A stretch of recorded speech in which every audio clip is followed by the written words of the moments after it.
We'll call it to order at 7 o'clock and start with our board norms, which are to maintain our focus, communicate respectfully, be present, keep the board productive and effective, and respect the agenda. Speaking of agenda, did we have any changes to the agenda?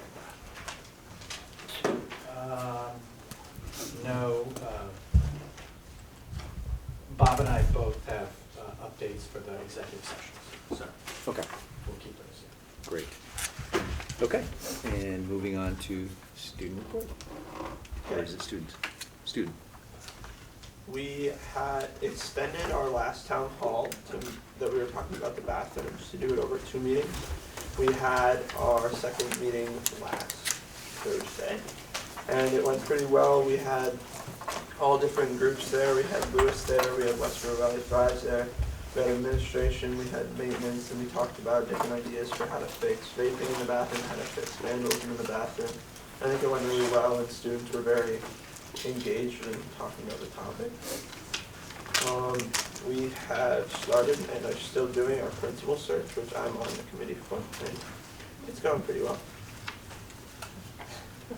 We started winter sports today, and that went a lot smoother than I imagined it would. I was pretty impressed, and everything went pretty smoothly with that. Also, going back to town hall topic, the town hall class that is during A block is ending this semester, so student council has voted that they will continue to run those meetings instead of a class. Student council is going to take over that piece. And I'm assuming basketball is doing basketball things still. I don't know much about You're that. right. I'll make a small plug for that. The girls are on a tear. They're doing very well. And the boys? Less of a The tear? boys, I think they're a little above 500, but they're doing great with, I think it's 6 players for the most part on varsity. So, Wow. tough. Sure. They're worn out by the end of every game. 2 games a week. Yeah. No complaints about playing time.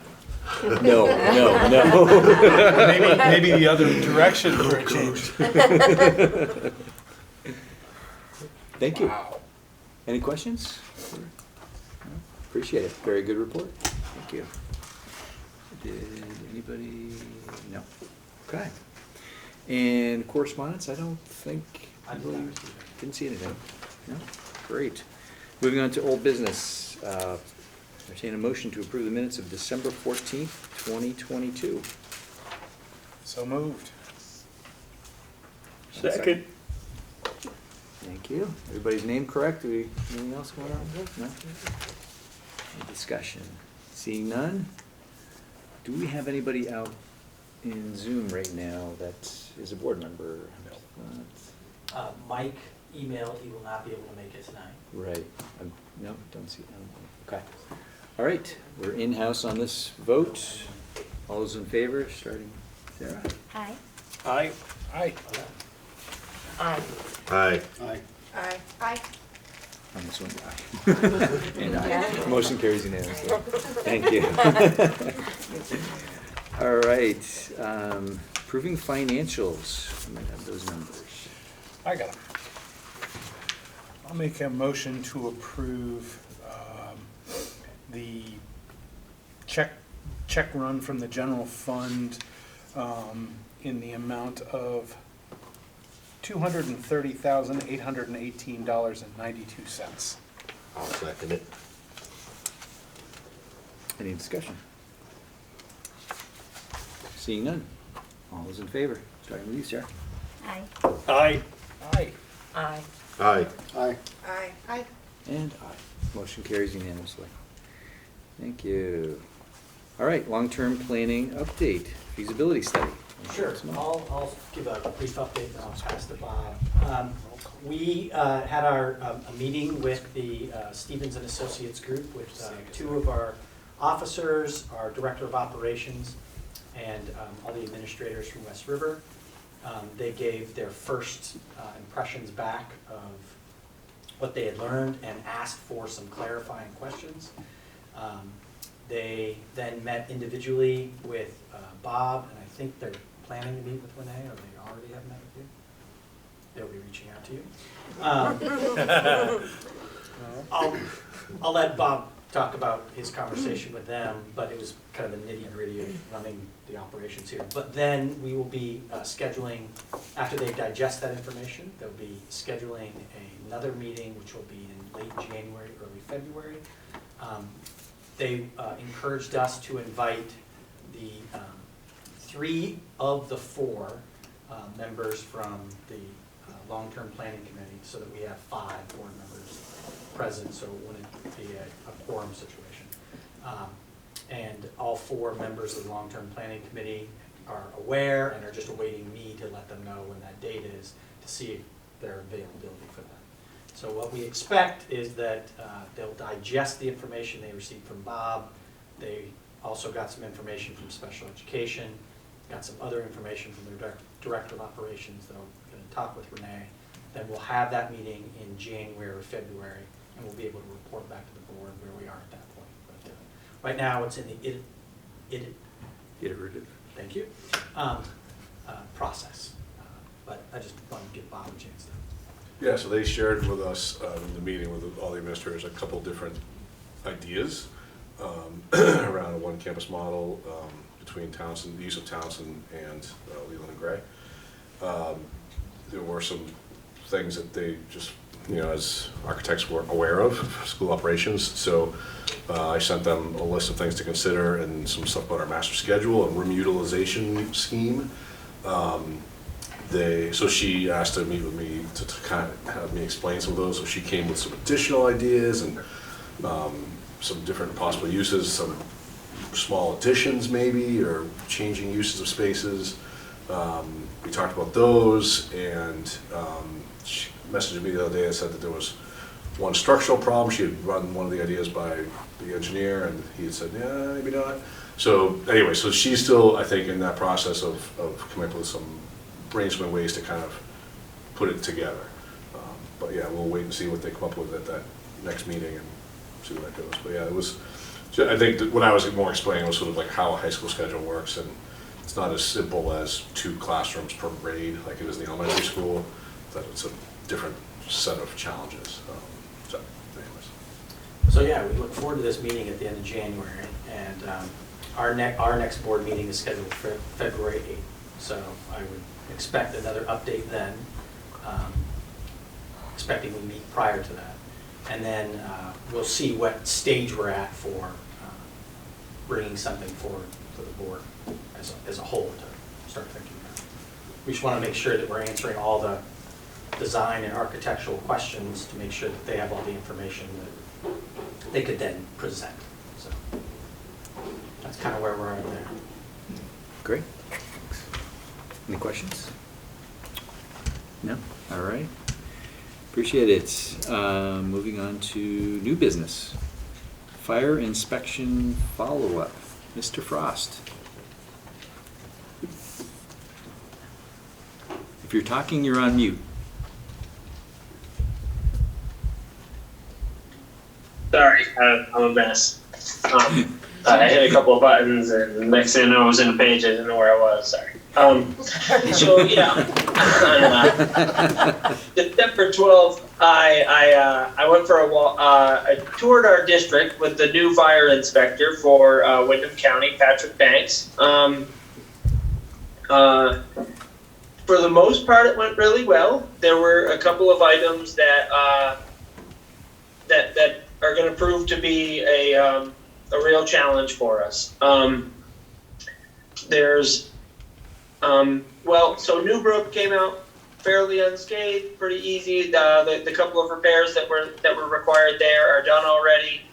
There's a few new emergency light and exit light, just fixtures and batteries, a couple of door modifications that happened at Jamaica and Townsend. For the most part, we're all set. The rest of Townsend's concerns will basically be addressed when we do the fire panel and add the magnet systems and the ability to close all the doors and prop them open properly and not have wedges and whatnot in doors. So our elementaries did pretty well with it. Leland and Gray was where we ran into some issues. He did recommend that requiring us in the kitchen to have a hood system with a suppression system. So we're meeting with Willie from GSS Fire on the 17th to have him look at what it would look like to install that.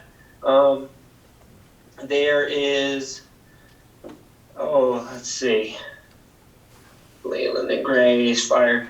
And then there was just there are a bunch of door magnets there, and the only concern that the main concern we ran into there, I guess, is whether or not the existing panel can hold the load or handle the load of how many more doors really should be should have magnets on them. So we met with Joe from King's Electric.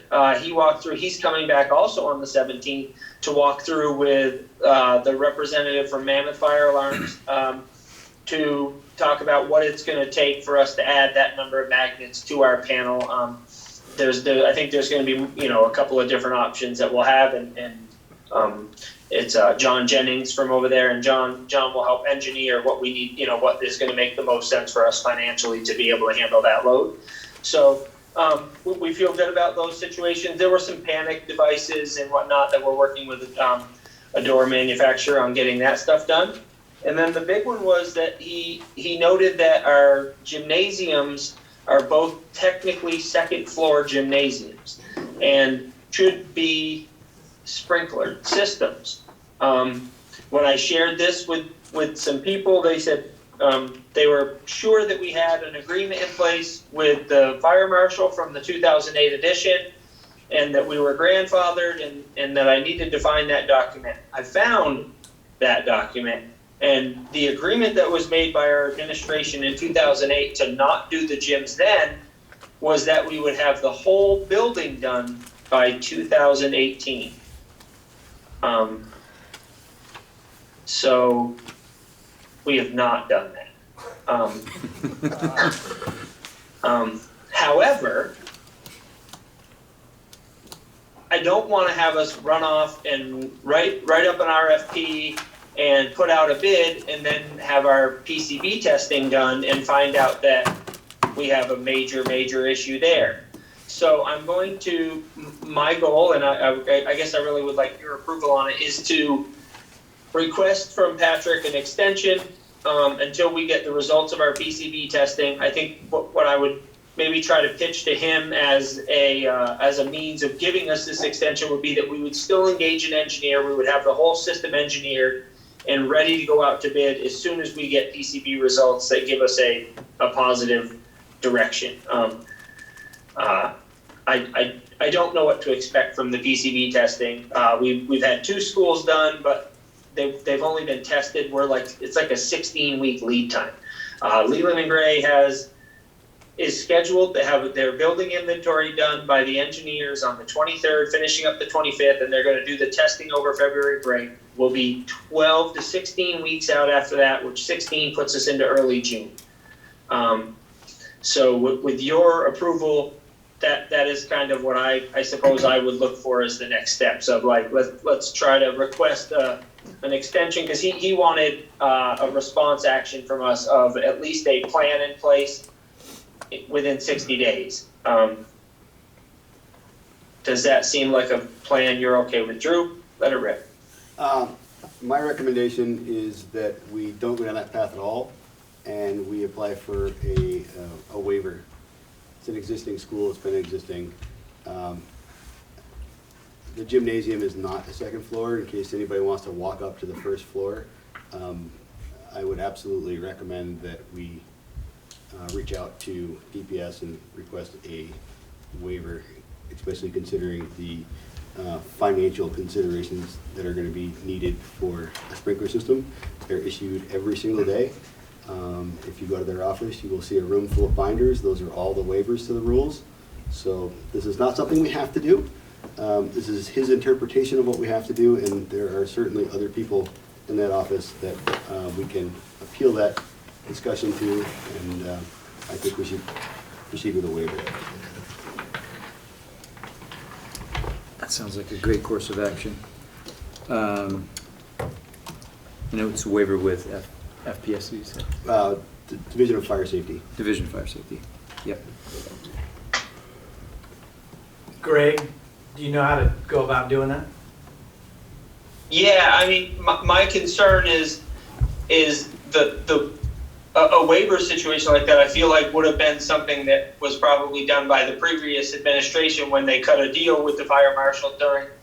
The waivers are generally, it's an older building, and then what bypasses that is if you do construction to your building, you're supposed to upgrade, and we made an agreement to upgrade in order to kind of save money during our last construction, in which at that point, this rule was in place. But I'm happy to if that's what the board so chooses. Well, it doesn't seem like it can hurt to attempt that and see what the progress would be in trying to get a waiver. Sprinkler system for this building, we're talking hundreds of thousands of dollars. Probably, maybe even up to the $1 million mark, based on the size of the building and the water storage you'd need. Waivers are granted on financial considerations all the time. So we can't afford this project.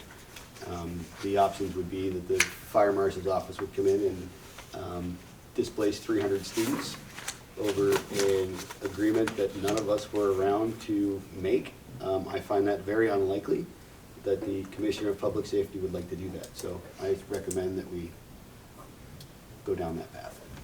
Agreed. Anybody else? Thoughts on that? Do we all agree on that course of action? Yep. Yes. Okay. All right, Greg. Appreciate it. Yeah, no problem. Well, you gotta stay on, you're on the next Oh, agenda item. and actually, sorry, one other thing. You had mentioned the kitchen. Yes, sir. I assume that we would be able to pay for that kitchen for the hood out of the. Surplus funds, surplus kitchen funds, yep. Okay, good. So no additional expense on that. No, there's nothing there, you know. The magnet stuff, I'm a little worried about it. I think it's supposed to I think it's almost 30 doors. It's quite a few doors, and you're talking about having to run power to each one and then run a wire back out to the panel. So that does have the potential to get expensive. But we're getting a quote before we, before we totally dive in, and we'll make the best step forward after that, of what makes the most sense. So. Why do they need magnets? Well, they need to be able to be locked and propped, and they need to be able to be released. I could quote it for you if you'd like. He put it in the report. It is right. So all of these doors have to be propped open throughout the school day? 30 doors in the building are left open? Well, they were just all found with wedges the day he was here. So it sounds like maybe a Move the management wedges. control is in line versus an engineering control. Like, do we have to wedge the doors open? I mean, the other thing is you have many doors that don't have proper latching, which does not meet fire code, right? I mean, you don't get a fire rating out of a door that doesn't latch, or doesn't have closers, or has broken closers that are 35 years old and are just hanging off the door. So there's quite a bit there. But I mean, where is it here? Let's see. Fire report, Finland and Gray. There it is. Cooking, nurse room, removal. Fire doors do not close or latch. Basement hallway D. So there were a lot of doors that don't close and latch, and you know what I mean. And that have other means of things holding them open. We've had, I think prior to this, we had 7 doors as work orders that were requested. So part of it also works into your crisis management plan of when you try to lock your building down, you need to know that a door is locked and propped. And when you don't have a magnet system, what people tend to do is just either put something else in it or leave it unlocked all the time because they don't want it to, they don't want to keep it closed and locked. And so when you have a magnet system, you have a lockdown button in the office, and so now when you hit that button, it will close all the doors, and they'll already be locked. So I mean, I guess you could view it as a convenience, somewhat of it as a convenience issue. I guess for me, I just view it as a real world issue of generally people don't want to pull their keys out 10 and 12 times a day, and you know what I mean? And so the reality is, in recognizing that, we tend to at times put ourselves at risk. And so it would make sense to just magnet the doors and just add them into our current system. So I guess just for my clarification, it's not a requirement as long as the doors have the appropriate closures and can latch. It's only a requirement because we want to leave the doors propped open. So the reason why we may end up with a fire alarm panel issue is because we want to prop doors rather than close them. Yes, I guess. I mean, all doors leading to corridors, exits, or exit stairs must not be chalked or held open in any other means than by a magnetic hold open installed per NFPA 72. NFPA 14.5.4.1, a door leaf normally required to be kept closed shall not be sealed in the open position at any time and shall be self-closing or automatic closing in accordance with 14.5.4.2. Right, right, and all of our stairway doors and interconnecting hallway doors are already magneted in this building. So I was just, trying to determine and kind of decide like how big of a problem. So I heard this is a large problem, so I'm trying to figure out like how big of a problem is this as we go to discuss CLAs here in a few minutes. Yeah, I mean, yes, you have a lot of classroom doors that are currently not held open with magnets. There are quite a few. Again, I believe, Drew, that we're going to get a number that is going to make us come back and say, wait a minute, we need to now look at this and say, which ones do we absolutely have to do? And then reassess that situation. I do believe will happen. I look forward to that. Yeah. I love all of it. All right, so we're getting a quote on that then? Yes, sir. Okay. All right, so no action to take at this point, but, Nope, just more or less at this point, just notifying the board of kind of what came of this visit. And, more than anything was looking for direction on the sprinkler situation. okay, great. Any other questions or thoughts? And you're up again, Greg, with the TES Indoor Air Quality Project update. Yes. So I met with Stevens and Associates. I am supposed to have a quote by the end of this week from them to engineer and spec out the system. We were granted $240,000 from Efficiency Vermont through the second round of indoor air quality grants for heating improvements. It's going to be a mix of ERVs and unit ventilators.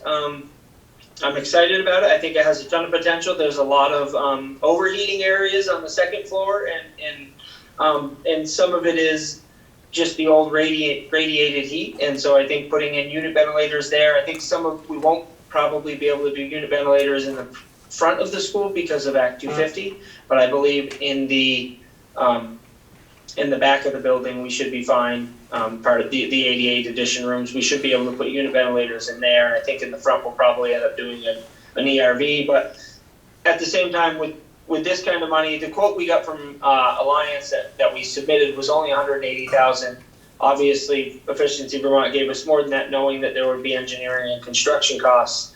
And so I just wanted to have an engineer look at it and say, this is the route that's going to save you the most money, that's going to save you the most oil, and be the most efficient and effective for your building. So we're hoping to move into a contract agreement with them in the next week or so and start moving forward with the design on it. It's exciting. It'd be great for that building. Thanks, Greg. Yeah, I mean, the building's only, what, 1790? Ish. Getting up there? Great. Good job getting the grant money. Yeah, thanks. That's great. Any questions? Seeing none. We are on to WRED FY24 budget second look. Second round, so I hope you all had a chance to read my email. I really laid things out the changes there. I sent, Bill, I guess, did you send an email about the $100,000 that we received from Bernie Sanders' office for the federal government for the after-school program? It was very exciting. We had not mentioned that we applied for it. It happened after the 21C grant was not granted, and Liz Francis in our office, grant coordinator, found this and applied. So very excited about that. So I removed $100,000 out for that. The elementary principals have applied for the second round of ARP ESSER after school.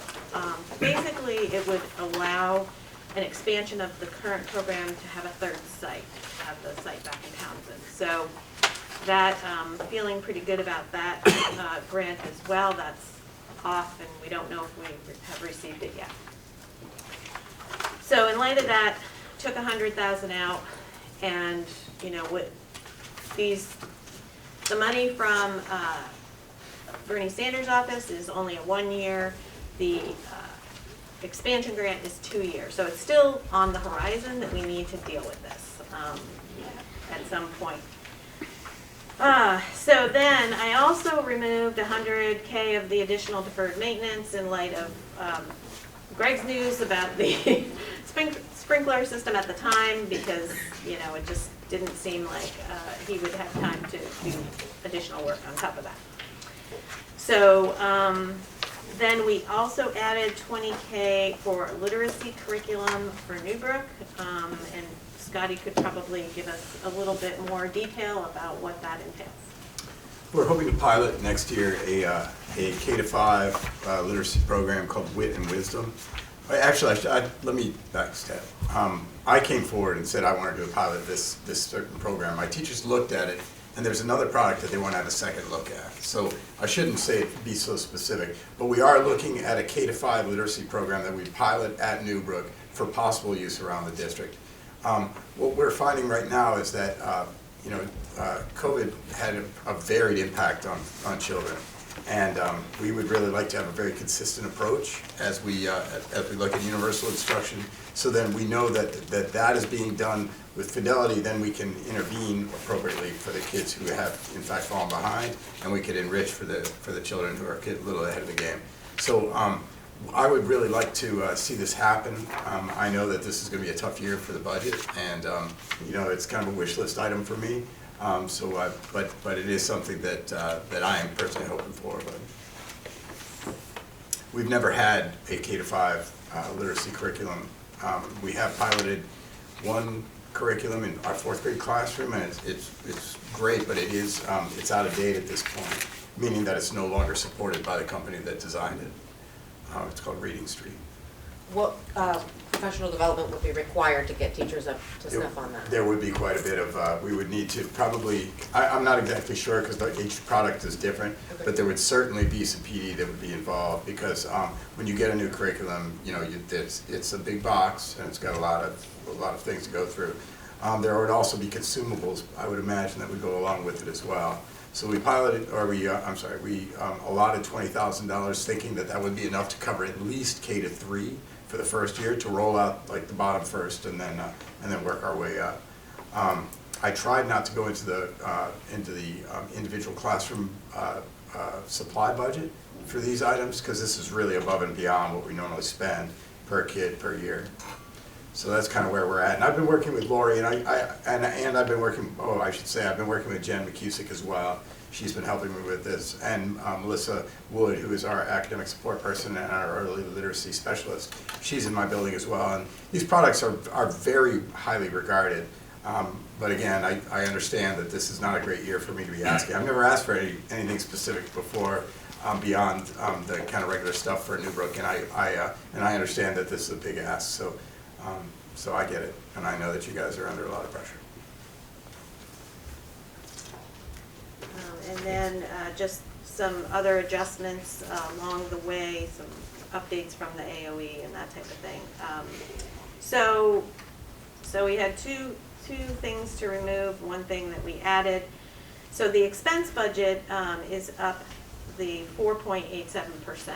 So that's actually not bad when the state has predicted, ed spending being up between basically 8%. So did lose some revenue. Again, this is mainly tuition revenue that's being lost year over year, 15% there. So you go down and you're looking, so I'm on the summary page. Oh, you are too. No, keep going on. We're not past the summary page yet. Okay, there. Yeah. So your unified tax rate actually looks good because of that nice high yield, right? So, Keep going up, Bill. no, he's good. He's good? Yeah, Okay. yeah. He's trying to skip over this part. Nobody wants to- get beyond that. Yeah. And it's actually down 6 cents, so that's the crazy part about the education funding system is that you can have a decent increase in your expenditure budget, and based on the yield, you've got a pretty good unified tax rate. It's lower than it was last year. In light of the fact that you lost 19 equalized pupils, that's a big drop. So that cost you 7 cents on the tax rate. So, the cost per pupil is $26,316 there. And of course, I'll get all the bad news out at once, right? So this is an exceptionally high yield. I said that last year. But at some point, there will not be surplus in the ed fund. And so without that high yield, with an average yield, this unified tax rate would be $2.19, $2.20 really. So in comes the CLAs. And this is across the entire state. This is not particular to West River towns. This is affecting the whole state. There are 165 towns that will need to be reassessed, do an appraisal, because they've dropped below that 80% for a CLA. So it's if you drop below 80%, or if you, I think it's 100. I think it's 85 and 115.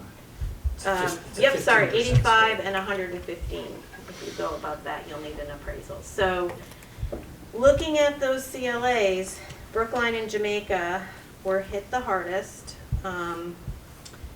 And they are, so Jamaica did drop below that 85%, so I'm assuming you guys They will will have to be reassessed. You'll have to do a reassessment. Yeah. And everybody else, and the Wyndham, I think, is planning to do a reassessment as well. So of course, when the CLA goes down, the tax rate goes up. And so that's putting Brookline at $1.99, $2.06, $2.07 for Jamaica, $1.94 for Newfane, and $1.85 for Townsend, which is actually just a teeny bit below what it was last year. And then Wyndham actually is getting hit really hard at 89 cents. So that's added to their elementary tax rate, which as presented, the budget as presented would cost them $2.50. So everything plays together. For a comparison, because I think it's important for the taxpayers to understand this as well. I took 23 CLA, which was still lower, or was below the 100, right? And applied the unified tax rate to that. So had the CLAs stayed the same, right, everybody would have seen a decrease in their tax rate. So it's something that you can't control, right? You can control expenses, and that's what the voters vote on. But now you have the knowledge of the CLA that you have to talk about. And I'm willing to take questions, of course, and then I don't know if anybody has any questions on individual line items in the budget or anything like that.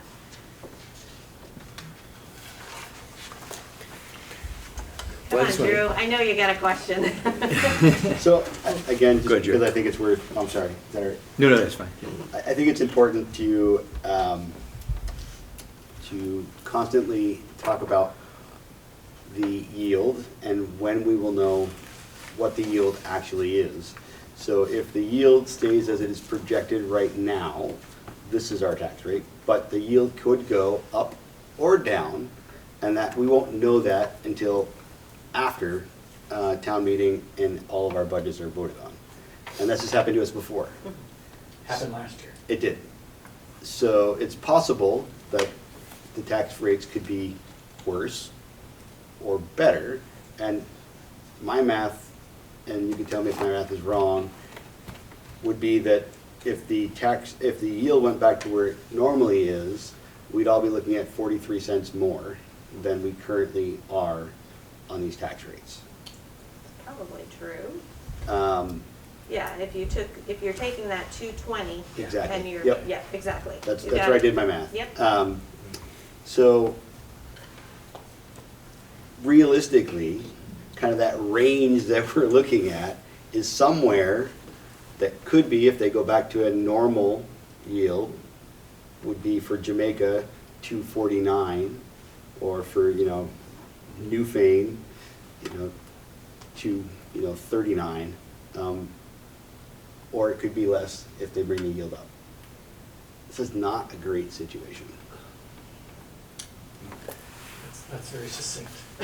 I don't think anybody's ever seen a CLA that extreme, right? I don't think anybody's ever seen that. And agreed, the yield is very high, but I'd say as a rule, that has much less wiggle room. I wouldn't be as concerned about that as the CLA, right? The CLA is the big. Right, the CLA won't not in the room. change from this. Yeah, that's. Yeah. This, the yield, basically, when they set the yield, they're taking an estimate of what, we all have to send in estimates. What do we think that ed spending will go up for all of our districts? And so that was, between 7 3/4 and 8%. That was the projection, the average projection, right? So if all of those budgets come back less, which yours is less, your ed spending's at 6, then they probably will raise the yield, which will help you, right? But we won't know that. If they come in more, right, if the ed fund needs more money because all of the budgets that are being presented are coming in above the 7 or 8%, then the yield could drop. And, it doesn't take a very big drop to put everybody well over $2. Right. So I would say this, given the CLA circumstances, I don't think there's a chance in the world that budgets would be raised. I mean, not remotely. So if anything, I'd say people will be doing the same thing, exercise that we're doing, is chipping away here and there where you possibly can, and that the yield may even potentially go up. But Emily Long has an answer. go ahead, Emily. Sorry. No problem, thank you. I just wanted to reiterate, because it often sounds like there's some machination going on, but the yield is actually based on local spending. So I just want to make sure, and Lori did just say that, but I just want to make sure people understand. The estimate is based, the yield you see right now is based on estimate, and the actual yield is based on local spending. Nothing that we do up here. And I'm in Montpelier, just so you know. Doing the work of the people, thank you. I think the other thing to mention is that this is not a one-year problem, because the CLA, unless a town is reappraised within a year, which, I'm not sure that that's gonna happen. The CLA is a 3-year average, so it's, you're looking at the same range of CLAs next year as well. I'm sorry, can I just say one more thing? Because Lori, thank you for mentioning the CLA, and thank you for starting this off saying that the CLA is a statewide problem. It is a statewide problem. And I just want you to know that we're hearing from people everywhere about concerns about the CLA for good reason. I'm concerned too. And I know you want to say, you want me to say, we've got this under control, we're gonna fix it, but we don't have an answer yet. But I do want, because it's not our, it's not something that's easy to fix because we don't set prices of homes and sales, right? So this is based on sales that have happened.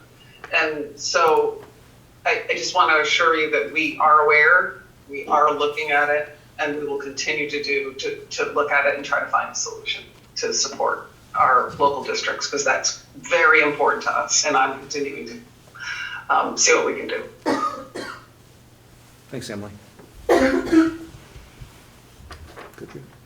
So just because I like to make sure that my thinking is correct.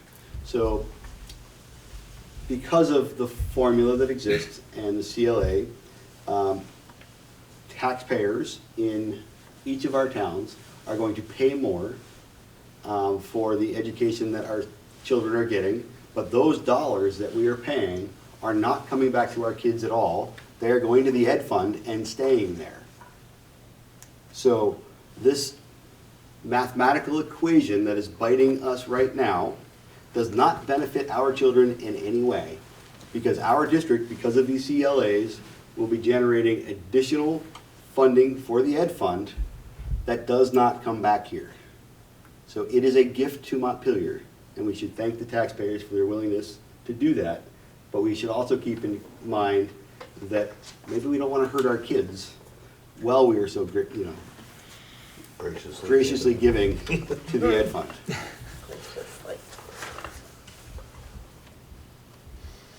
So I think what you're saying is, let's not do anything drastic.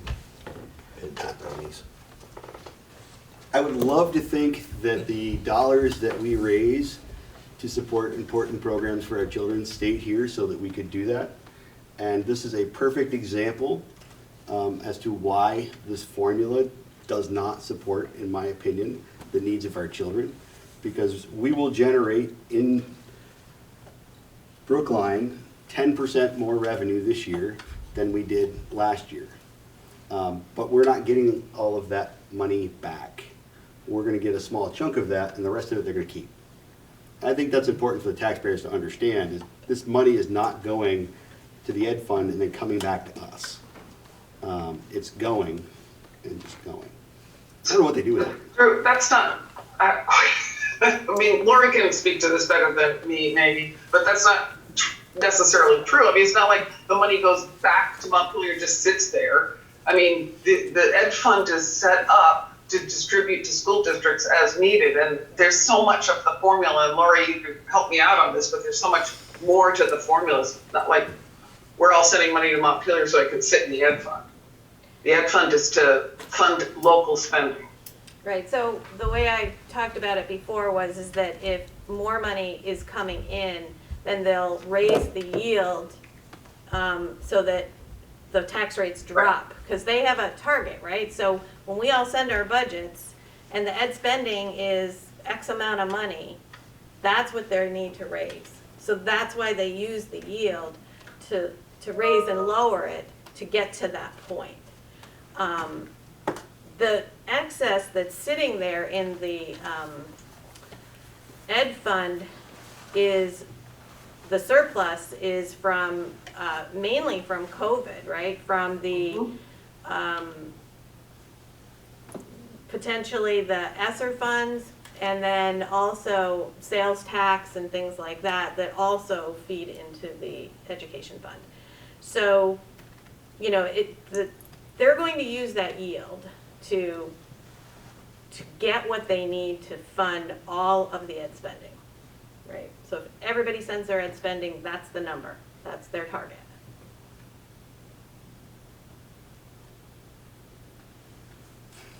Bill? So I'd like to understand as well. So what I think I heard our board member, Mr. Hazelton, say is that we go through the machinations of creating the budget. You have the expense budget. We understand equalized pupils plays all into it. But at the end of the day, the CLA then changes the amount of money that each community must raise above and beyond what we just did, which is what Lori has pointed out in the box on the right. So for example, if nothing was sold in Jamaica, then that CLA would not move. And nothing changed in the building of the budget or the expenses or creating that, other than that CLA. That's the way I understood what you were pointing out. And it's based on global education spending. And as we've heard, our increases are less. We've worked out a budget that is at 6% when the anticipated increase globally is 8%. So by us cutting more from our children, we are simply contributing to all those other people that are spending more. So we should spend more. On this global budget. Once again, our districts are funding, and yes, it will go back to education in other districts. That's the challenge here. We are going to generate more dollars, and if the average is 8% and we're at 6%, they're keeping more of our money. But it's possible that the average is 3%. And that's where the yield would come in. Right. And that would affect everybody. That would be great, but I don't think that sounds like it's going to happen. Well, the yield has not been reduced, I think, as long as I've been here. They've always gone up with the yield, not down with the yield, because we're all conservative when we send our numbers to the state. So, you know, I would say that probably spending will come in lower, right? Maybe everybody comes in at 6%, right? Then we're equal, right? We're all. But then the yield would go up. Right. Which would be the redistribution of the savings. Yep, very true. Scotty, I saw your hand. I just keep thinking about the rising cost of housing and how it impacts this process, but then it also makes it so people can't afford to live here, which makes it so we have fewer kids in schools, which also impacts us. So it's like it's working on both ends to squish us out, and it's really tough. And I don't know what we can possibly do about it. I'm sure there's nothing that the schools, that the administration or the teachers or the boards can do. I think we need to think about like creating low-income housing locally, because I don't know how else we could do it. The only thing we can do is fill the schools. And we try so hard, all of us are trying to make our schools look so positive and attractive to people, but if you can't find a house, it doesn't matter. Good news is we'll all be certified soon. What do you mean? The schools will be certified. That's right. Yes. One more positive note. There you go. Okay. That's right. Go Well, ahead. on another positive note. We like positive notes, Yes, Lori. you are running well ahead of budget right now. I know there's some building things coming up and some needs there, but that is a positive note. So it's not as though you can necessarily use that money towards this. You also have a pretty good fund balance right now, which you may want to wait until we hear about the sprinkler system. But you could put an article on your warning, 2 articles actually. Well, let's talk about the first one. You could put an article on your warning that would ask the voters to use operational reserves to offset the tax rate. So if the yield were to go down, then you could apply some of the reserves to offset that. Because revenues can be changed right up until June 1st when I submit the budgets to the state. Okay, so you could ask the taxpayers that. If you have to do the sprinkler system, you also should put a warning on your, an article on your warning to move money from your operational reserve to the capital reserve. So you could do that anyway. then you could make that move as well. So those are two suggestions for being able to respond to if a yield goes down, and also to respond to any of the upcoming buildings. I would just say about that seems like something that maybe we should do every year, right? I mean, it wouldn't make sense to have another arrow in as a possibility. I mean, not that we would potentially act on it, but it seems as though a prudent thing to do in case something crazy did happen. Right. Other districts do have it on as a yearly article. Just gives flexibility right up until the last moment. Good day. Knowing a little bit about what Drew was saying about the sprinkler system being a thing, that would almost have to be a big ticket item where it'd be a bond vote that you would have to seek a loan. If you're in the $1 million range, which I'm pretty sure you'd hit, that would hit a bond vote. You'd have to seek money.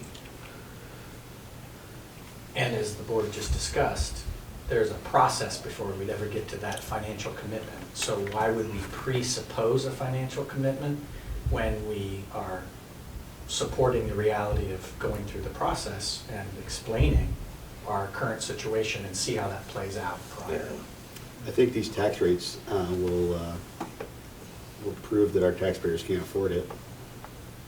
All you gotta do is just show them the tax rate. Different. So what does everybody think about that? Is it, I mean, I or feel do we like not want to do it because it, as he says, presupposes? I don't know that we need to, and kind of the expense part of the budget is what I'm thinking about. And I know that we put a lot of work and thought into the budget. We're also trying to, at least I believe, we're trying to build consistency and trying to stop the cycle of who's on the chopping block this week.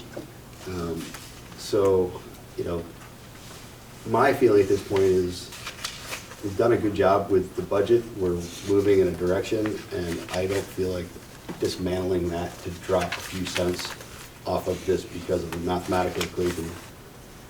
So I guess, I know maybe not the question you're asking, but I'm feeling like we should just move forward with running our schools the way we want to run our schools and explain to the public in a way they can understand that this is panic buying due to COVID, where, as we all know, people came in sight unseen and bought at hundreds of thousands of dollars over asking price, and there's nothing we can do about the ed formula. But what we can do is focus our energy on the children that we're responsible for and not take this COVID bubble out on them by hacking into our budget and kind of wrecking the progress we're making at sustainable education. So that would be my recommendation to the board. Thanks, Drew. I wish that was a motion so I could second I'll make that it. as a motion. I'll second it. Well said, Drew. Yes. Thank you. Agreed. Presented as it is.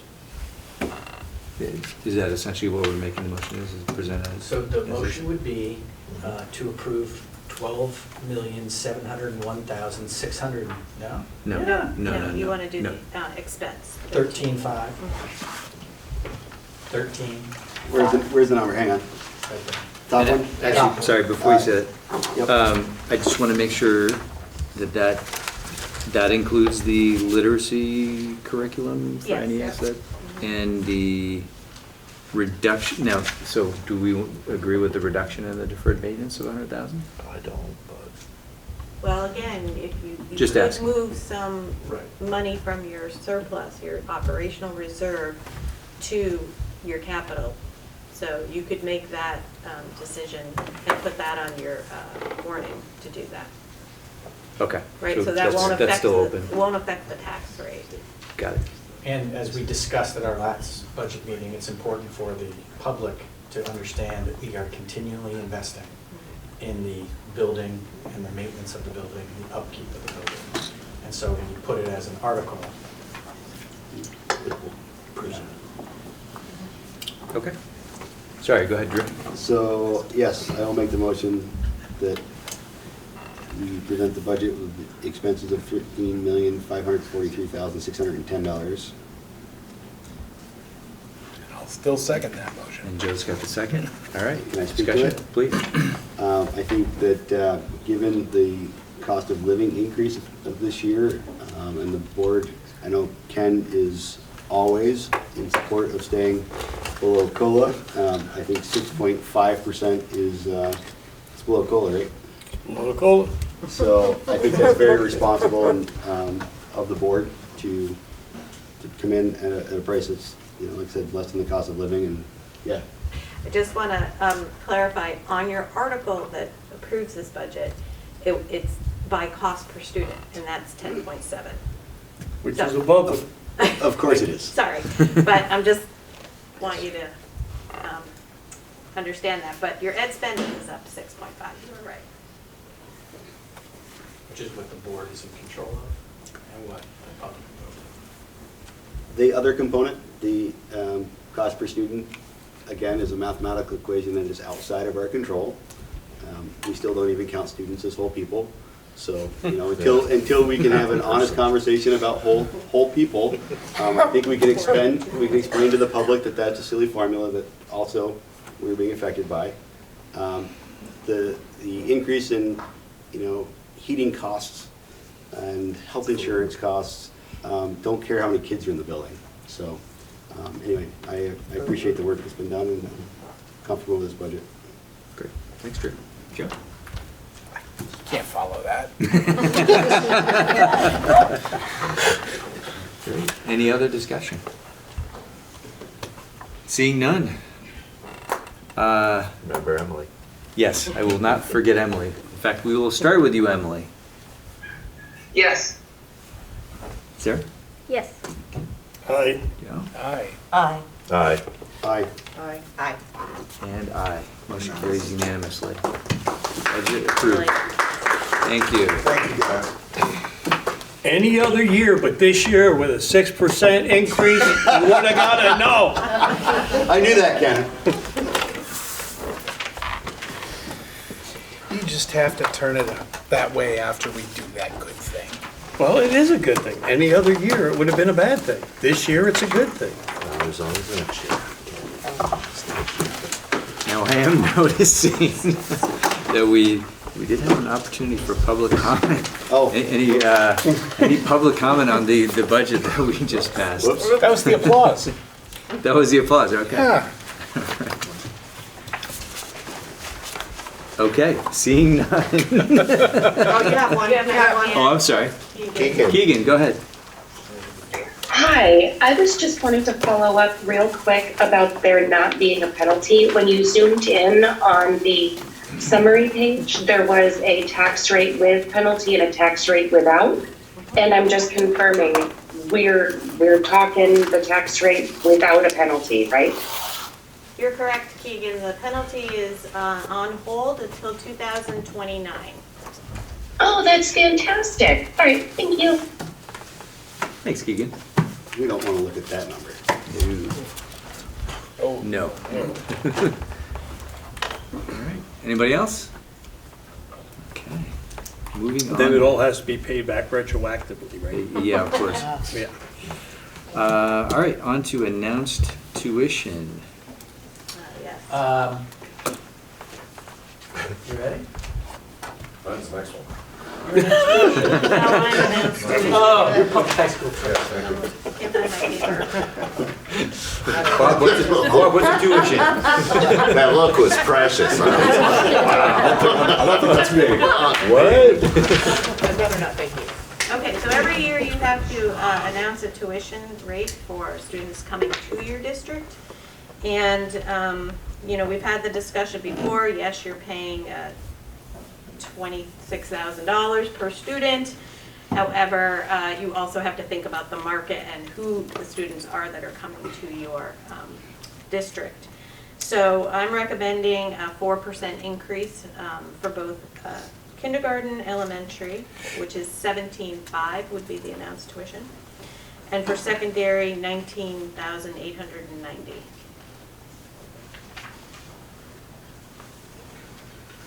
$4 increase on both, you said? Yeah. From last year. Secondary again, I'm sorry. 19,890. Thank you. I should have gone to 900, but I stay below the burn rate, and that's all. $10, there you go. Well So, played. do you need a motion on that? I do. Okay, I will make that motion. All right, thanks, Ken. Do I have a second? Elementary I'll second level it. is 17.5 and secondary is 19,890. Yeah. All right, and Dana seconded. I'll second. Ken, did you have any discussion on that? No, she's No? staying under the COLA, what can I Dana? say? Good. All good? All good. All right, anybody else? Seeing none. Emily, what say ye? Yes. Sarah? Aye. Aye. Joe? Aye. Aye. Aye. Aye. Aye. And aye. Motion carries unanimously. All right, are you ready, Bob? I'm ready now. Ready now. Public high school choice. All right, annually, school boards with high schools are required to consider setting transfer limits and required to set capacity for high school choice. And again, high school choice is the one where any student in our district can apply to go to any other public high school for free, in essence, to the family. And students can also petition. In the state of Vermont. In the state of Vermont, and it has to be a public school. So the two elements of this are the transfer limits, which are basically people who are transferring out. And if you're gonna set that limit, there's caps, you can set up at no fewer than 5% of the resident students enrolled. At either rate, you don't have to set a limit, but it must not be lower than the 5%. My recommendation is that we don't set one. We lose maybe a kid each year. And so it isn't like there's kids bleeding out where we would have to cut that off and limit that. If we get to a place where that was the case, then we would annually change that recommendation to prevent that from occurring, and then it'd be a lottery system to leave. If we're at that point, I think we'd be talking about other things probably too. So my recommendation, of one that you guys have followed for the last 6 years since I've been here, is to not have that transfer limit. Simultaneously, we have to do is a shall accept a capacity. And again, we get 1 or 2 coming in. It's pretty even the way that it tends to work out. And so, to have a cap set 20, we could take a lot more than that, but if it's 20 freshmen coming in, that might significantly change what we are able to offer, at least for freshman classes. So in 20, we're not going to be close to that. I'm not worried about it. But anyways, you have to set that, so why not set it at 20? And anyways, no money follows those students coming in unless there's special education services. So that is my recommendation, that we do not set a transfer limit, but that we set capacity at 20. That's pretty much what you guys have been doing for the last 6 years, and we've never been anywhere near. We're on time this year, though. That is true. Last year we did it in May. So, you can see the timeline for choices at the bottom here, so. I'll make that motion. I'll second it. All right, any discussion? Sounds good. Good discussion. Sure. I think you made an important point, that the money doesn't follow these students. Correct. So any student that leaves our district, we still get to keep their ed funding for them. They're on the rolls. On the rolls. And like I said, it's typically a wash, even if the money wasn't, it's typically the same. A couple of kids from Athens, Grafton, and a couple, maybe 1 or 2 might go to Brattleboro. That's typically what we see. Anybody else? Seeing none. Emily, how do you vote? Aye. Sarah? Aye. Aye. Aye. Aye. Aye. Aye. Aye. And aye. All in favor? Motion carries unanimously. Thank you. All right. Principals report. Apologize for last time for cutting you folks short. So if you want to give your reports now, and if we could just keep it maybe to a couple minutes, that would be fantastic. Starting with you. I'll start. So thank you. Good evening, everyone. We're doing some awesome things at Jamaica Village School. First, we started our winter benchmark assessments. The week that, of course, last week that we returned from our break. Our laughter session, the second one has started this week, and it seems to be pretty popular. There's theater, there's woodworking, there's outside snow play happening. We have 2 new staff members, well, 1 new and 1 returning. We have a new special ed teacher, Dana Zazinski. I apologize if I didn't pronounce your name right. And we also, as our special ed teacher, and then we also have Marissa Berry returning to us in our kitchen. So she is our breakfast, lunch, snack, laughter lady, and we are happy to have her. And they're both a great addition to our school. We have our fresh fruit and vegetable program in place, so we get to taste some great fruits and vegetables every day. And our senior luncheon is starting back tomorrow. Oh wow, already. In which the 5th graders will go to the community church, and they will serve and have lunch with and mingle with the seniors in our community. And so it's a multi-generational activity, and we also will clean up after everything just to help everybody out. And another thing, we started our winter sports yesterday, and we have a change, and I think you'll be happy with our change. So Susan Clark is very creative, and she was able to come up with the idea to have bus transportation, which is already allotted to us, to take us to the mountain on Tuesdays, and then parents or families will pick up students. So I think that will allow more kids to experience the winter sports. And one final thing is I had a meeting with the Jamaica Area Mountain Bike Alliance this week, and they asked to look around and tour the property with some other community members with the possibility of creating let me get this right, a skills loop, a bike area in combination with the trails and other bike things, I don't know what they're called, that around the area, connecting the Jamaica State Park and the Ball Mountain Dam, and just they already have permissions from a lot of the landowners around there. So I am going to be starting that process to ask for permission to at least start looking into the possibility of a bike skills loop, and it will be totally funded with grant funding. And we will have the support of the Jamba group, and we will also have bikes for all of the kids to use during recess time and after school and before school. Wow, that's Nice. fantastic. All grant funded, you said? Say it again? All grant funded? Yes. Wow. The grant was already received for that? Not yet, so this was the preliminary first step. Everyone get to know each other, let's look at the property and see if it's a possibility. So we think it's a possibility, so if it's okay with everybody, since the district owns the property, I would like to pursue this a little bit further, to see what we can do. That's great. Yeah. Cool. Awesome. Good, Rainey.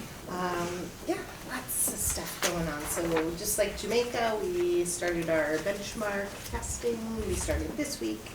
Gave the kids a chance to get back into the groove of things. And we have our data meeting set for February 1st and 2nd, which allows for all the diagnostic testing and things like that to put kids into different groups for their needs. Farm to School's been going great. We just got our hydro grower yesterday in the mail, so we're gonna set that up in the library. The exact same one that they have at Newbrook, so that's exciting. Which is where Amy Duffy teaches out of, as well as the library, so she'll be able to use it in her farm to school lessons. The home to school liaison, Bree, Madison Gunn, and myself submitted a grant to the Stratton Foundation this week to fund our field trips and our artists in residencies, and then also we've looked into a washer and dryer for the school. So being able to have families access that service if they need it or as a resource. I already talked to Greg about it and Billy, and it is possible, so that's the first thing. Our basketball programs are up and running at Townsend, so Newbrook students and I believe Jamaica are coming as well to do their practices and games, so that's been going great. PBIS is going well. The week before break we had a bunch of things going on. We had our craft day, school club led that. We had a whole school celebration for our PBIS where the whole school earned it. We played Four Corners in the multi-purpose room, the whole school. And we also at that time handed out our first PBIS award, similar to what Newbrook does as well. We had a principal award, a clean classroom award given away by Billy, lunchroom ambassadors award, and the golden apple for teachers, or all staff actually. So yeah, so that's up and going. We solidified our 3 action steps from our panorama survey from back at the end of October, but brought it to my PAC. They also reviewed them. So basically, we're going to have less technology based off of parent responses off of that. So indoor recess, we're not going to have the Chromebooks or computers out. Students are actually going to be playing games together and working together and talking.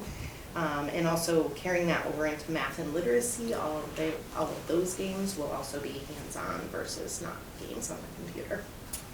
And then the other comment that we were going to work on for an action step is adding like a Google submission form onto our website where parents or anyone really, community members, could submit a question, and then that would come directly to me and probably Robin as well.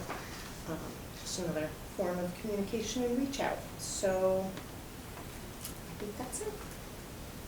Awesome. Thanks, Renee. Less screen time, always good. Nice.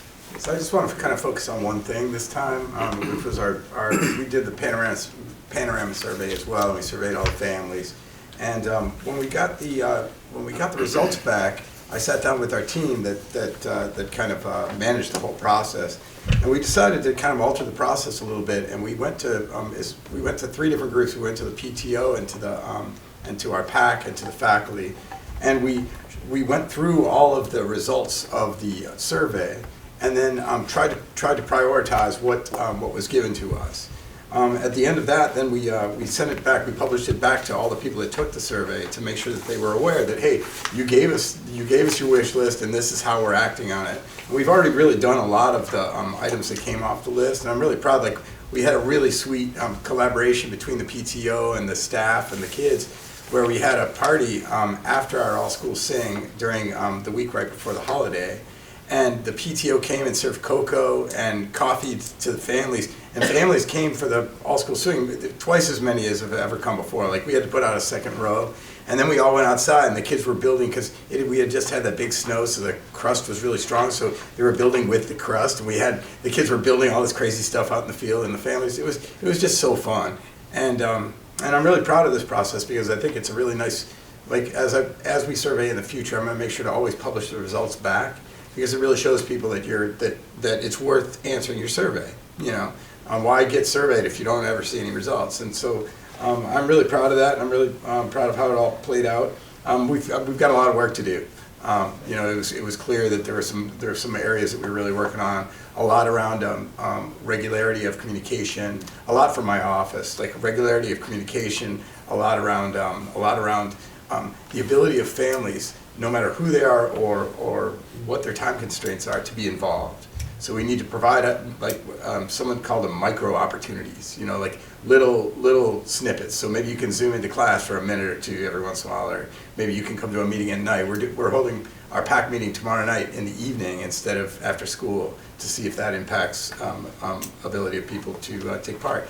So again, I mean, I really thank the public for being honest with us, and I just like being honest back with them, and it just is real nice.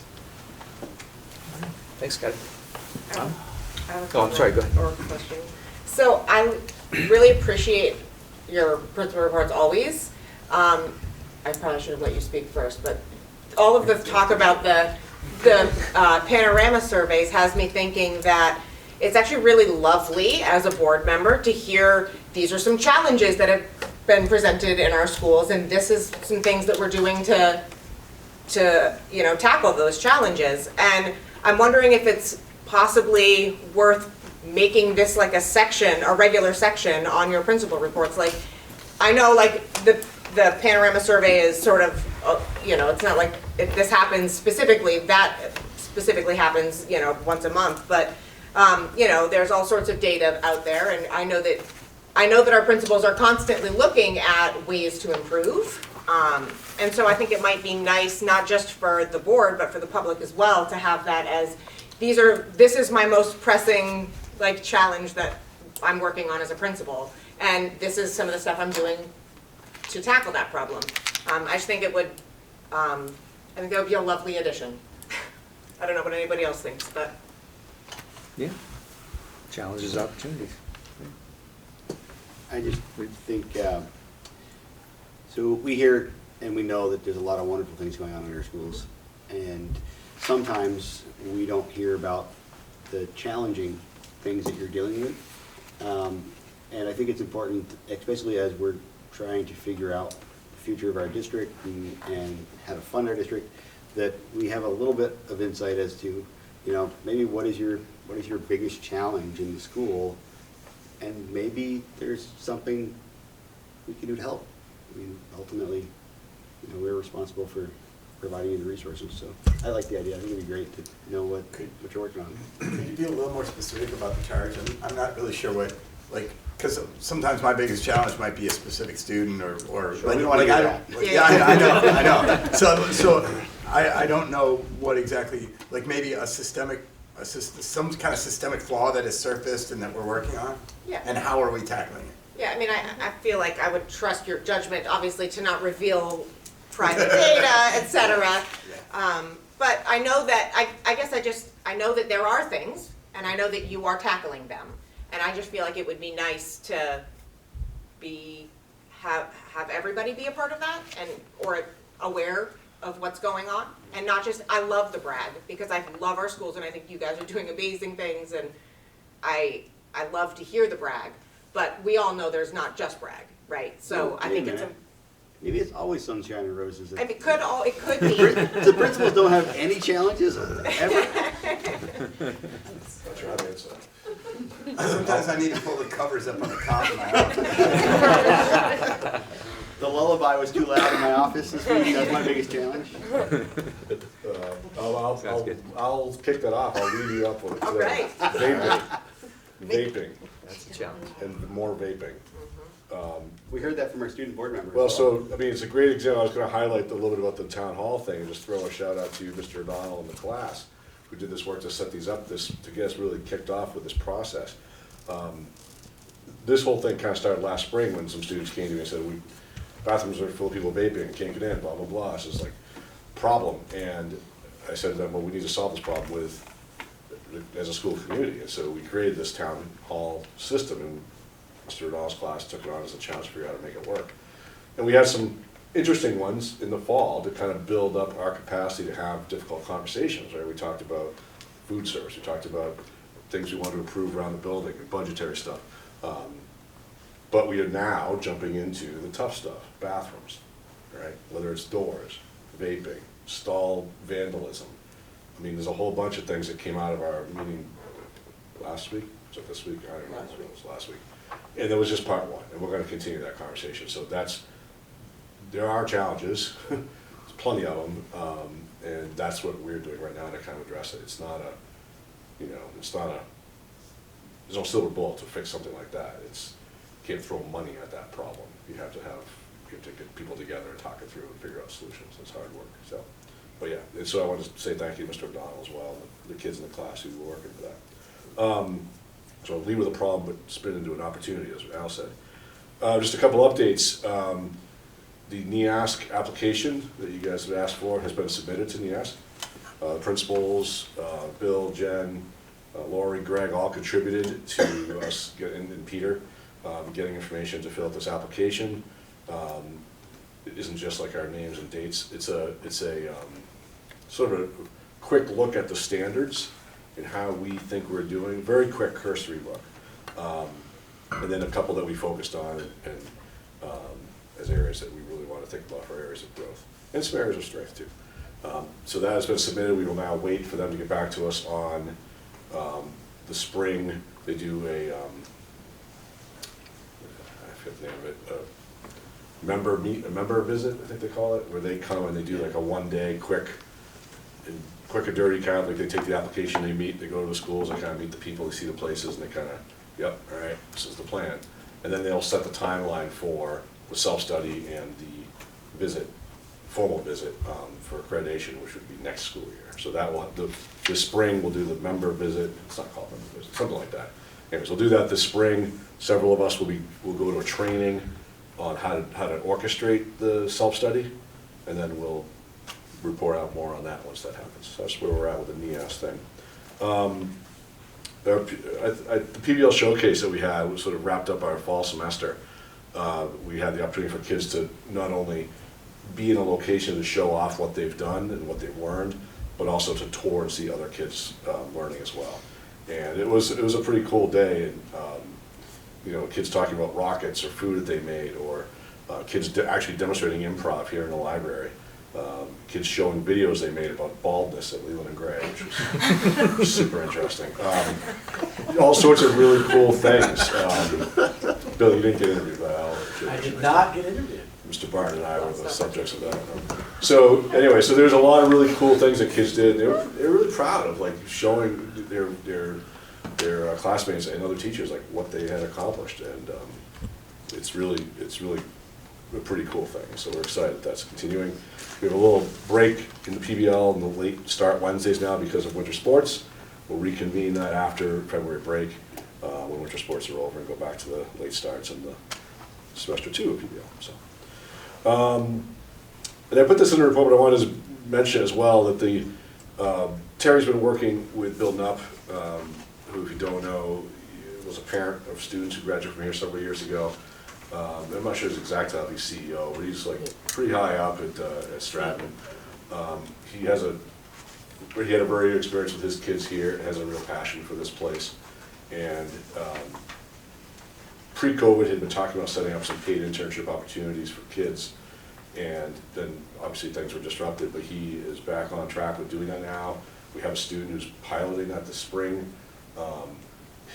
Bill's hope is that as we get this rolling, that they're partnering with, I think it's Northern Vermont University, to also have some credits attached to this. And their hope is that after a year or so of doing this, that they will be able to offer a scholarship to a student of ours who does an internship with them to go to NVU, like a full scholarship. Maybe just tuition, I'm not exactly sure. But he's talking about like a pretty significant setup for a student to be able to go from here to there.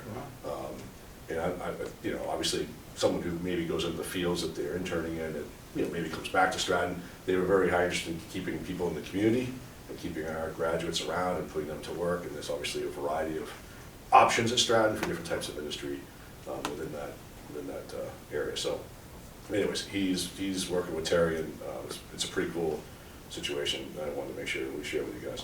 And then the last thing I just want to throw at you is that we are in our principal search to replace me. We are at our 3 finalist stage, and this week and next week, the 3 finalists are each spending a day in the building, being grilled by numerous panels, and by the end of next week, our steering committee will have a recommendation to Bill.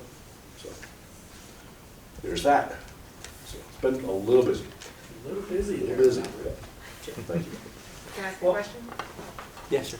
I just wanted to follow up on the PBL conversation a little bit.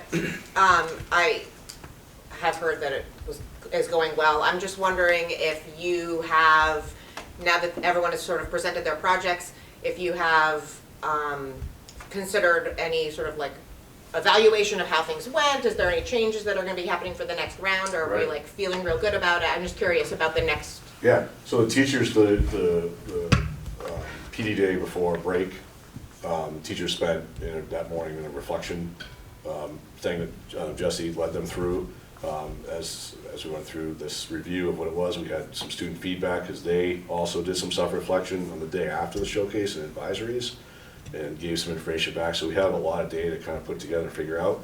The teachers then began planning on, well, given the feedback we've got and given things that were successful and things that were challenging, developing our groups for the spring and what those offerings will be, and who's going to be, which teachers are collaborating on which things. And some are going to remain and going to replicate them, and some are going to be different. And just thinking about, how that process evolves over time.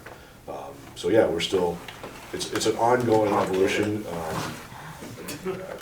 It might be good maybe in late spring, maybe after the second showcase, to have Jesse and Jessa come, who are sort of our co-coordinators of PBL, to come and do a little presentation around the outcome. Maybe a couple kids come and present as well. It'd be kind of cool. So yeah, we hear good things. The kids seem to be really engaged in it. And I heard a couple kids who are chatting in the office today, who were in the office for typical reasons. You were in an office. And what are they?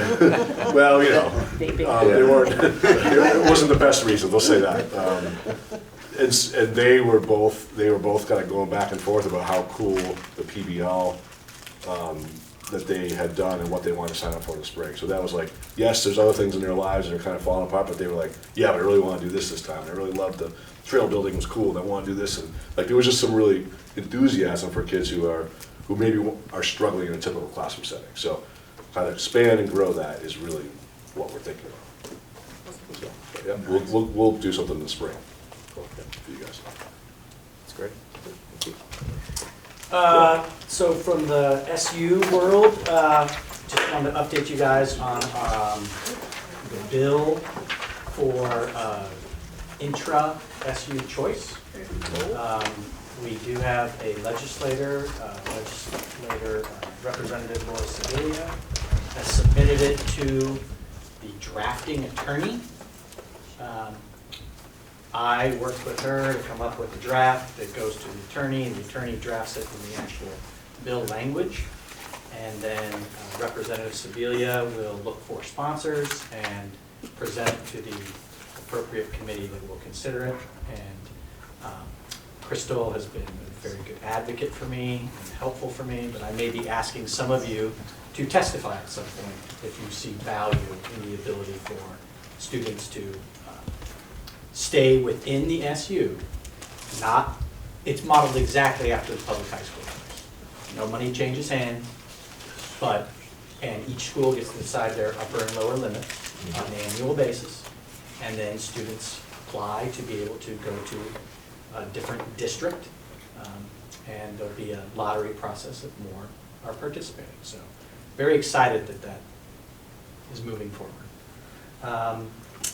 We had our leadership team meeting today, and Bob and I got to lead a 3-hour process on the SU continuous improvement plan. Our focus today was on prioritization of initiatives. We had 58 initiatives that we are working on within the SU, and we were able to whittle it down to 15 today. And we have a month of reflection, and we are going to go down to 9 because we're big believers in research, and the research shows that if we do not, we have 3 focus areas, and if we do not have 2 to 3 goal strategies to achieve the goal, our odds of being successful are not good. So that was a much more difficult challenge than I thought we were going to have. But I learned a lot about my colleagues today, and it was quite fun. Yes, it's good.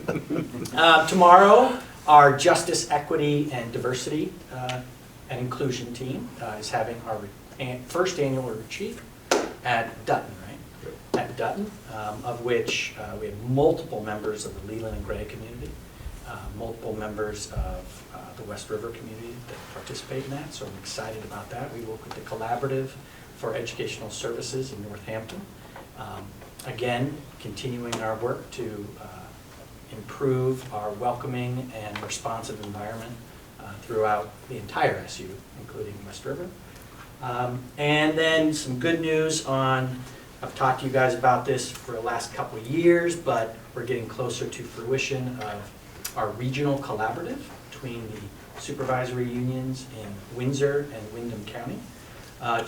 We have officially created a collaborative, which is the first in state of Vermont. They're very common in New York and Massachusetts, which will give us a larger regional base in which to use the efficiency of a larger population. So we're down to our 2 finalists for our interview process, and should have that wrapped up by the end of February with hopefully somebody starting at least part-time in April to prepare for the next year, which will allow a tool for Superintendent Tebow and his other superintendent colleagues to not only provide, these are the needs that we want that could be done on a regional basis, but also in programs like we have at Newbrook for the TLC program, the ability to attract tuition from other districts to be able to provide the service that we're currently doing, but to receive however many students we feel we can handle while receiving the resources and the tuition to go along with that. So looking forward to seeing how that plays out. It's been a long-term process that my fellow superintendents and I have been working on for 3 years, and excited that that will be able to be a nice tool for superintendents going forward. That's what I got. It's a lot as well. All right. Any public comment? We have another space here for public comment. Okay. Seeing none, moving on to policies. Looks like we have quite a few to adopt. So Mike is not here tonight, but all of these policies you guys warned at your last meeting. So they're all up for adoption. The first policy, policy F2, I would just ask if Bob could just speak to a really thoughtful and creative plan that he has with one of his colleagues here at Leland Gray. Let's do the mascot branding one? Yeah. So, we talked about this a little bit about the mascot branding policy, that the policy requires the administration and the board to review our branding to determine whether or not it meets several different criteria around levels of offensiveness and discriminatory practice, what have you. I'm not phrasing that correctly, but you know what I mean. I was approached by our 7th and 8th grade social studies teacher, former board member, Keegan Eaker, who was teaching American history and was talking about the Revolution, and just because I'm a former history teacher, we were kind of just, talking shop a little bit about that. And so the idea was, sort of grew from that conversation that she would utilize her 7th, 8th grade, or 8th grade, I guess doing US, 8th grade social studies students to do that review as a project-based learning opportunity. So they are going to be given the question, because a PBL unit has a good question about, how our brand or mascot is impacted by this new policy. And so they will do the exploration, the research, and it is our hope, and I think Keegan is maybe still on here, that it will culminate with a board-level presentation by the students, which is a great, again, capstone to this work to share with you the results of this inquiry. So it's work that has to get done per policy based on required law. And so it's something that kids are going to feel very strongly about. And so get them involved and have them run the inquiry and then have them present back to us. So, I don't know. Anyways, that was the idea, and Keegan was very excited about it, and we'll hear more from her, I'm guessing, this spring. That's great. Student voice. Question on that? Is that going to include all the students, or are they going to be looking at? Well, they're going to be the ones running the inquiry, but my assumption would be, they would be exploring lots of voices in that process. So, how they do that is up to them. But Keegan will lead them in a good way, I'm sure. Thumbs up from Keegan. Keegan's thumbing up over there. Yeah. Excellent. Awesome. So We have two B4s here, Bill. Oh, God, I didn't think. Typo. B4, B4? Which one's this week? One's for after. Just, You got Got it. it in there. Second one is after. B5. hold on. Oh, I can't do it on here. Last one was supposed to be B2, right? They would be in the minutes. From the Yeah, minutes. that's. We Yes. corrected it last time. I corrected it, right? Didn't I Yeah. correct it in a minute? Yeah. There it is. Okay. B2. Volunteers is B2. B2. It's what happens with cut and paste. Cut and paste and add the word adopt instead of warn. Thank you, good catch. All right. So yes, I need a motion to adopt, it can be one motion to adopt all of those policies by letter and number. All right, I'll move to adopt F2, B2, B4, C2, C13, C11, and C14. Do I have a second? I'll second it. Thank you, Dana. Any discussion? No. All right, seeing none. How do you vote, Emily? Aye. Sarah? Hi. Ken? Aye. Joe? Aye. Aye. Aye. Aye. Aye. And aye. Motion carries unanimously. Policies in place. Okay, I believe that concludes our regular portion of the meeting. And we will need to move into Two executive executive session. So I will read the first and then the second. So starting with first. I move to find that premature general public knowledge regarding academic records or suspension or discipline of students would put the board at substantial disadvantage because the school board's risks disclosing private student information if discussed in public. I make a motion for the board to enter executive session under Title I, Section 313 of the Vermont Statutes for Academic Records or Suspension or Discipline of Students, 313A1. Second. Any discussion? Seeing none, all those in, sorry, Emily? Aye, sorry. That's all right. Sarah? Hi. Aye. Joe? Aye. Aye. Aye. Aye. Aye. And aye. Motion carries unanimously. Okay, and the second. Don't we have to come out and go back in for Do we the have to- separate reason? No, you can. Do all both We just at have to once? make sure that we name both. Okay. When Yeah. we come out, Cool. we have to respond. Okay, yeah. All right, I move to find that premature general public knowledge regarding legal consultation would put the board at substantial disadvantage because the school board's risks disclosing privileged information if discussed in public. I make a motion for the board to enter executive session under Title I, Section 313 of the Vermont Statutes Legal Consultation, 313A1. Second. Aye. Emily, thank you. Sarah? Hi. Ken? Aye. Aye. Aye.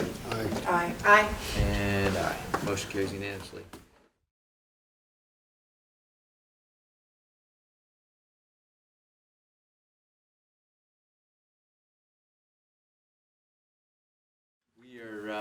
We are back out of executive session, folks, and there is no action to be taken on either the first or second motions. So I will entertain that final motion. Well, reminder, there's a meeting on February 8th, February There's- 8th, 7 o'clock, Regular board same meeting. place, same, hybrid here. and I will make the last motion to adjourn. All right, Ken, do I have a second? Oh, Sorry. quick. Oh, When yes. does the allowance for hybrid meetings end? So you can always have hybrid meetings as long as you have a physical. Okay, excellent. You Thank you. have to have a physical. Thank you. On December 31st, it ended that you didn't have to have a physical. I knew something had changed. I just, Yes. good. Thank you. All right. Do I have a second? Second. How do you vote, Emily? Aye. All right. Hi. Aye. Aye. Aye. Aye. True. And motion carries unanimously. We are adjourned.